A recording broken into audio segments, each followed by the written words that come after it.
Tim said, you've got a lot of guys up there now. So there's more and more footballers, coming into the area as the place is growing.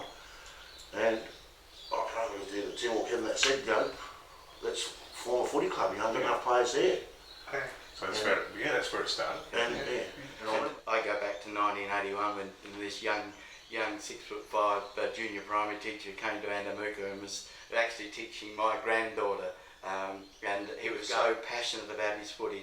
He was training by himself, and I'd get out there and give him some timing about how fast he was doing his sprints, and he was flying to or driving to Adelaide every weekend to play for Woodville, and Tim was there for 2 years, and he came back in '86 as the first deputy of Roxby Downs area school, and we met at the Opal in '86. It was really exciting. It was amazing though, because we didn't have anywhere to train or anything. The clay pan was where we started training, and so whilst Western Mining didn't directly support, like sponsor us or anything, they actually helped out a lot. So first training, the graders had been out on the clay pan, there'd been drilling rods put in for goals and stuff. And icing in there. So it was amazing, and so that was our base, but of course it rained pretty much too that year. We had a wet year, and the clay pan flooded, so we had to train on the airstrip, and we get off the airstrip because the plane was landing, and then we used the tennis courts, and Zolly was just reminding me that we had brand new Sherrins and stuff, and we were spoiled though, weren't we? We had everyone in the area, they just wanted to help out. I still picture those brand new red Sherrins, and we'd go out, we thought, okay, we've got to train, and there was a whole heap of us. So Tim's got these brand new Sherrins he's given away, and all of a sudden someone's kicked the ball. I know who kicked it. and it went skidding off, and it just tore this red Sherrin to bits. Steve.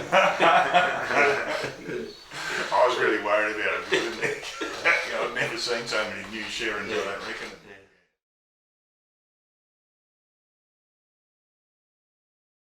I reckon it was harder to get a kick. Sometimes, I just remember leading one day for a ball, and it finished up behind me, and we were playing someone, I can't remember who it was, and bloke set outback, slipped over behind me, and everyone cheered. He thought he'd done, it was a really good mark, and he'd outmarked me and all this sort of stuff. It was actually a shit kick, so it was hard to sort of, but I enjoyed it. I loved it, but it was because the camaraderie and stuff, and everyone got on really well together. I remember. Making the adjustment was hard for me because I think my expectations in terms of coach were probably a little bit high, and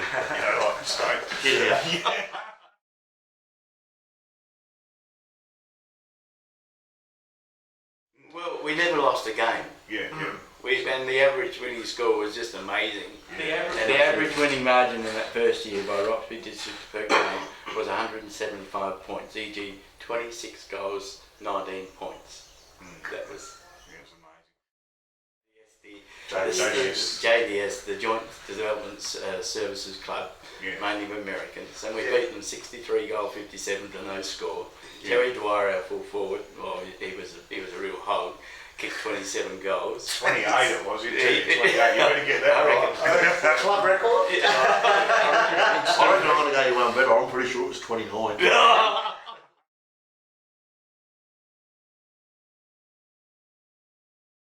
Football club's a great place to be, especially in country towns, because it's the hub of the community. I think it helps give the town identity. I mean, whether it's a footy club or the netball club, the hockey club, just having sport, tennis club, cricket club, whatever.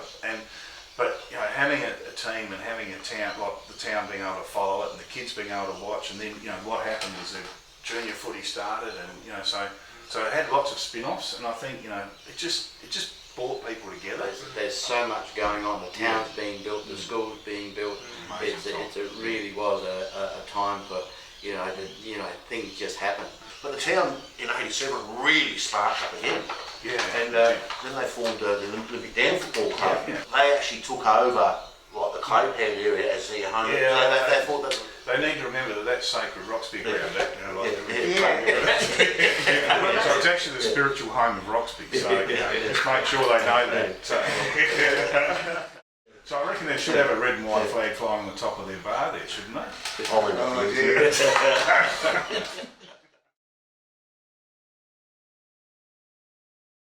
strength of the club, I think, is determined a bit by the passion of the people. People like Bev Zeppner, who was there right from day one and has been passionate about the club all the time. And Deb Steiner to the same degree. You know, they're just so true and loyal to the club in good times and bad. I love that word involved because it's just not one person. It just brings a lot of people in together. Yes, I mean the number of people that came in around us, like for instance, I think like Tony Ellis and Jim Perkins, John Charlson, and Gary Butterfield. They were our three trainers, and they were just so loyal, so committed, and they were always there. It's so important to have that core group of people there to keep it going. And you've got to want to do it. You've got to have that passion inside you. You do.